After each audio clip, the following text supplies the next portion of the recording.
What's going on, good people out there in YouTubian land and TikTok and wherever else my videos goes? It is the Bad, and I appreciate each and every one of you guys. If you're watching me, you're probably crazy like me, or you're a hater with your own YouTube channel or TikTok or whatever else. Because that happens too out there. It's amazing how you just sit on your platform and share, and then people come out of the woodwork. It's like, shoo, little thing, go back underneath your rock. So this particular video, don't hit that bell, like, subscribe,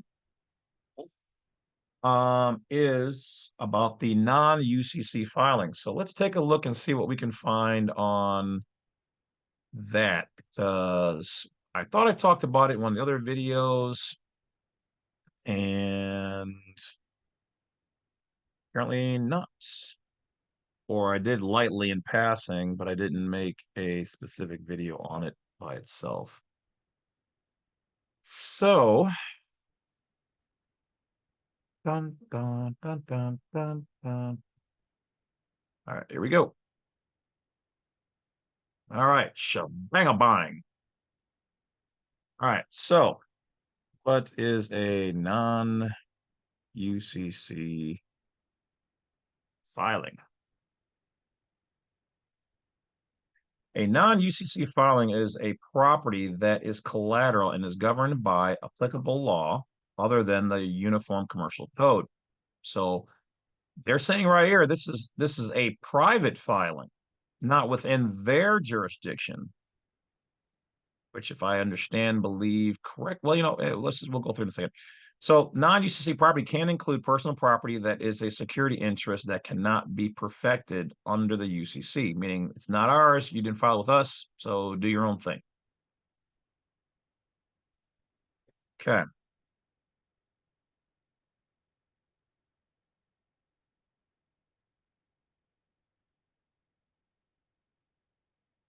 What is the difference between a security agreement and a UCC filing?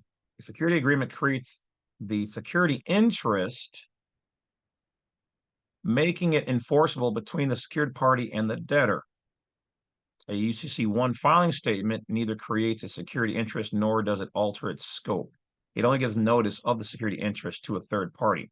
So a UCC by itself is just saying, I have an interest in this party. A security agreement is thereby making it's making it enforceable that you can then go and do something about it. Okay. So do you have to do one? No. Is it good to do one? Yeah, definitely does not hurt to have a security agreement where you're putting in there that you have a security interest in the collateral. Okay.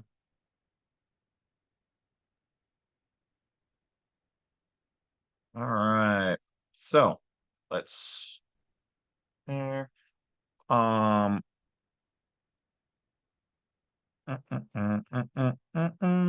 what about okay. How do you do a non-UCC filing?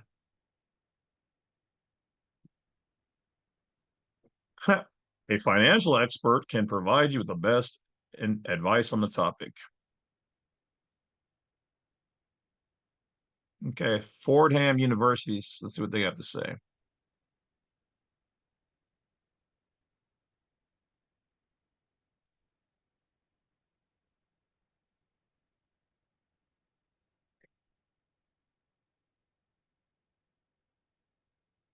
Might be a big document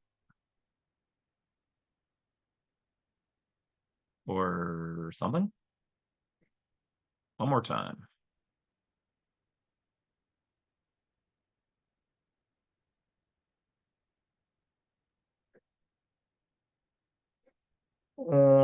Then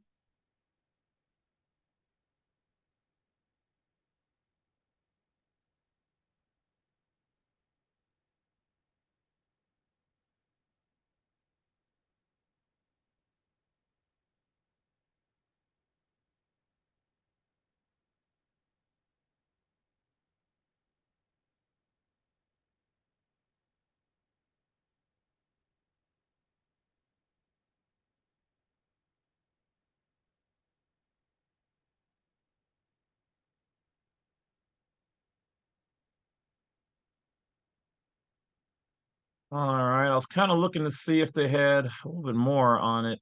I mean, I already have my information on it, but okay.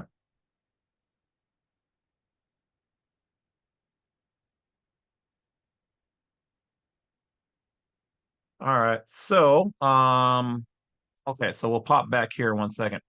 All right, so a non-UCC filing essentially is that you're saying this security agreement, optional but good to have, with the UCC one itself, or excuse me, the collateral statement, when not in, was not recorded in the UCC jurisdiction, is in fact then a private declaration. So once again, you're back on the private side. Now that could also, private also means foreign.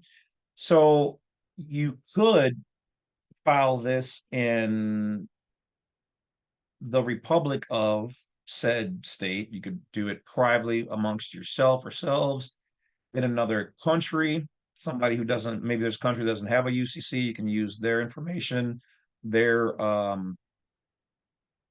address or an address there, or utilize just their country that's doesn't belong to the UCC, which we're going to look up something right about that right now. Generally, a lot of people will create their own document, create their own stamps, and put their own jurisdiction on there. One of the things that I have on my stamp, you can see right here in the little window, that's a red one right there, is a term that very few people use or know about, okay? Which is anything that's maritime or admiralty has their jurisdiction name stamps on it. So if you're going to make something private, make your own private stamp. I would keep mine in all lowercase format, and I would also use the keyword terra firma jurisdiction. When you look up what is terra firma jurisdiction, it means on land.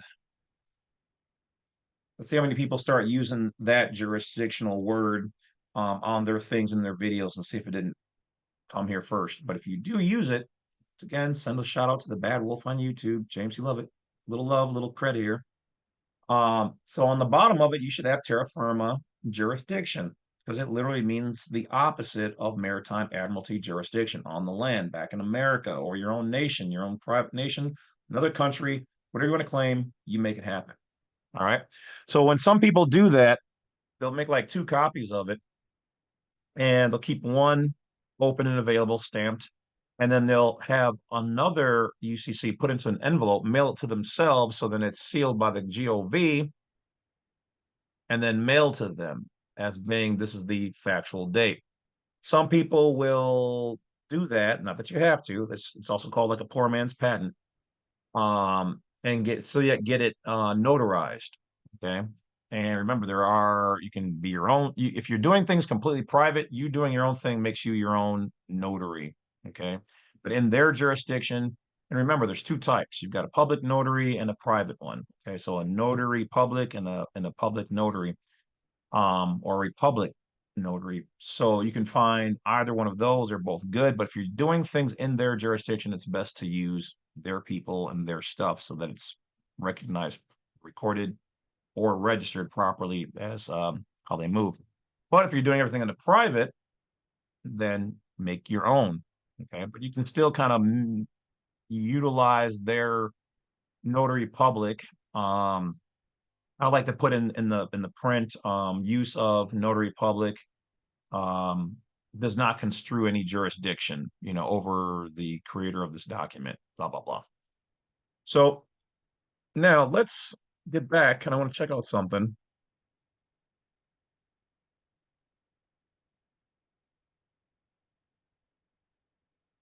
What is the jurisdiction of the UCC? The Uniform Commercial Code is a set of laws that govern commercial transaction in the United States. Okay, so if you use the UCC, you're saying you're in the United States. Now we know this to be the corporate, okay, because according to the government, they don't use the UCC. So this has to be in the United States, which means the corporation. All right.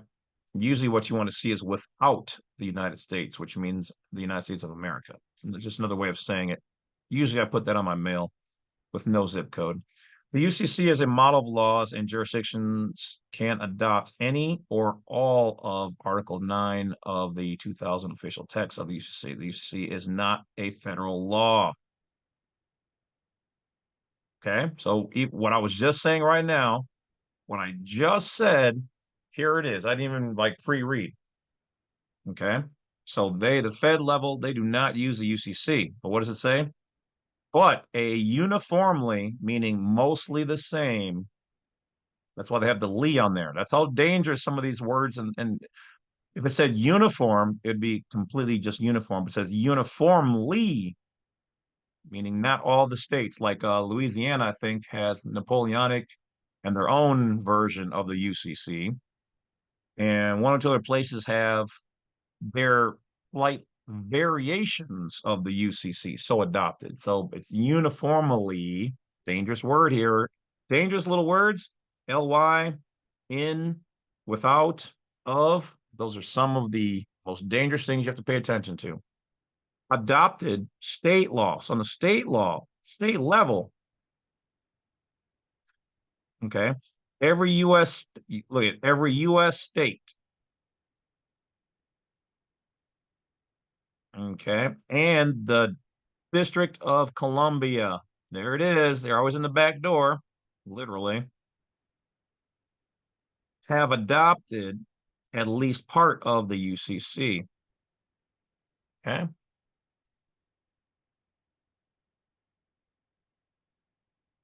And the UCC governs all commercial transactions. Okay. So let's see. Is the UCC worldwide or international?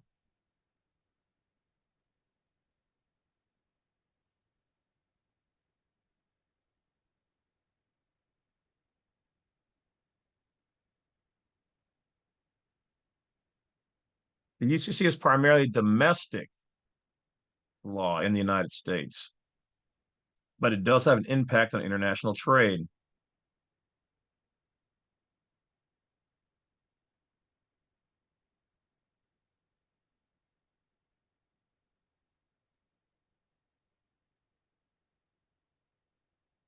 Says Canada has adopted Personal Property Securities Act. So it seems like around the world they have the same thing, but it's called something slightly different.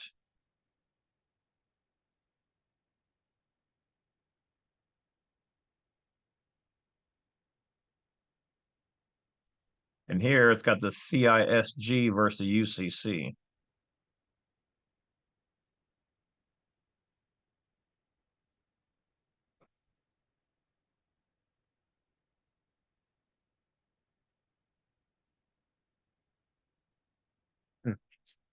I wonder if this is doing this because I don't have the right program on this computer.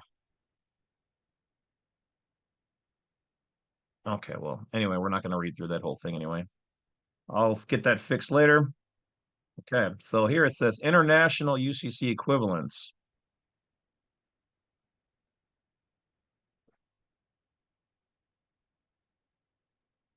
Okay, so that might, the CISG might be something to look into for those who are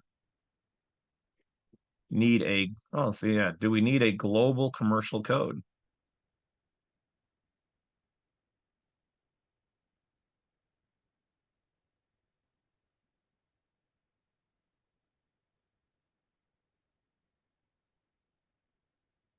Okay, so let's see here.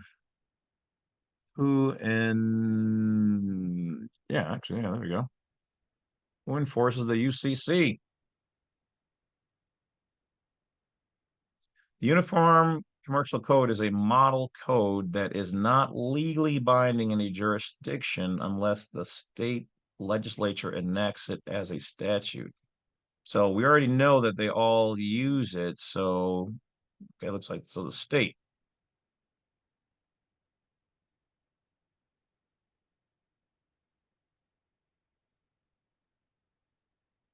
So the courts of every American jurisdiction.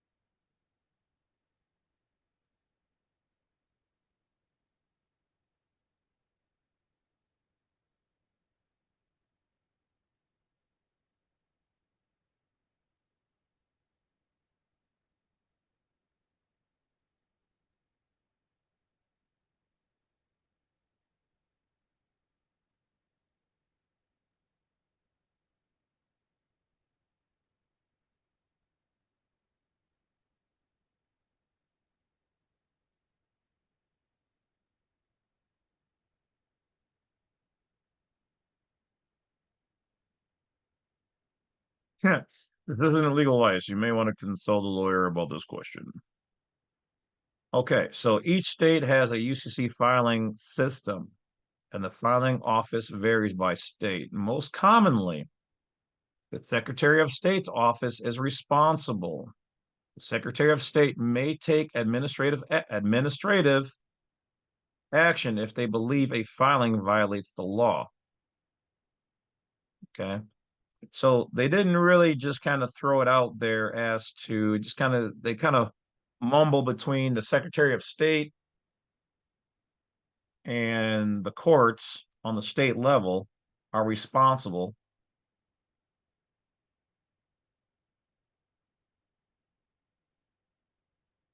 Okay, and here again, National Association of Secretaries of State, so they have their own thing to subvert fraudulent UCC claims. Okay, so then yeah, the Secretary of State, they are the responsible ones. Somebody violates your UCC, you need to bring it to them. Also, because we just happen to come pop this up anyway, here's your deprivation of rights under color of law. Persons acting under color of law within the meaning of the statutes include police officers, prison guards, and other law enforcement officials.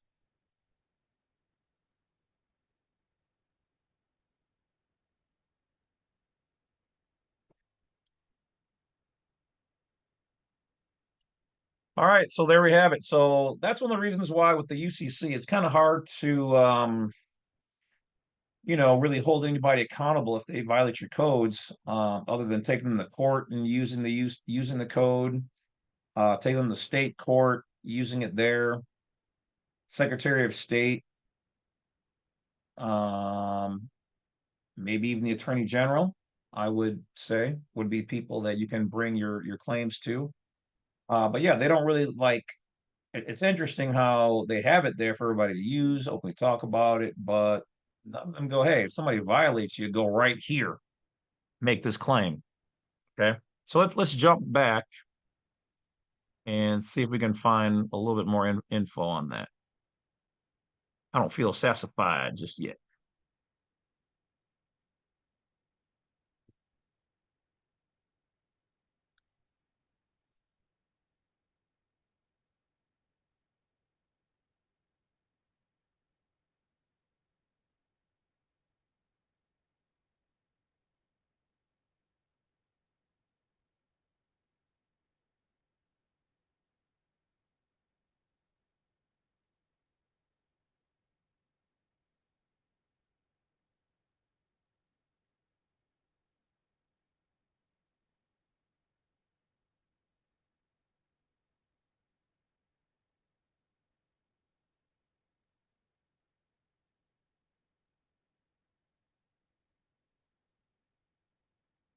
So once again, you can see here, guys, unauthorized UCC1 filings do not file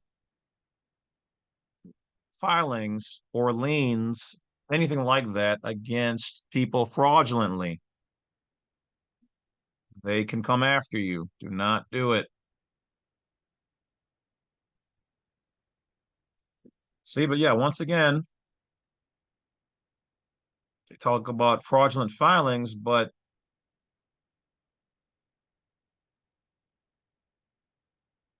hey, look, there's a wolf. Remedies for secured parties failure to, let's see what that is. Okay, this looks like it might be better.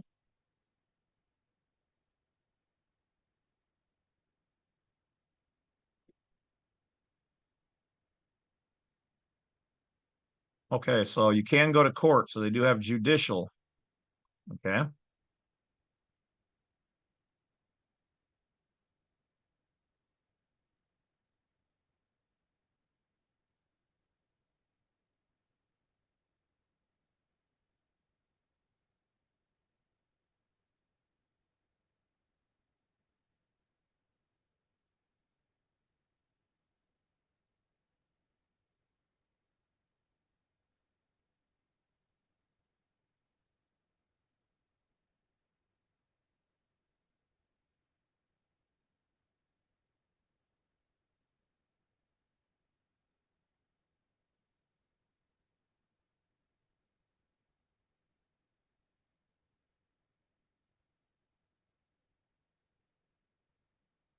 So that's all they're saying is, yeah, you can take them to court over it.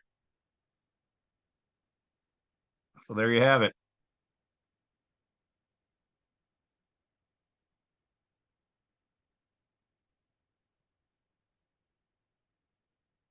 Boom. All right, guys, that is basically about it. A little bit more on the UCC and the filing. So yeah, non-UCC filing, essentially anything not inside of the UCC. There it is. All right, guys, I will talk to you later. Have a good one. Take care. Don't forget to hit that bell like and subscribe, and I'll get the lights on the way out. Oh, I don't think it's set up in this room.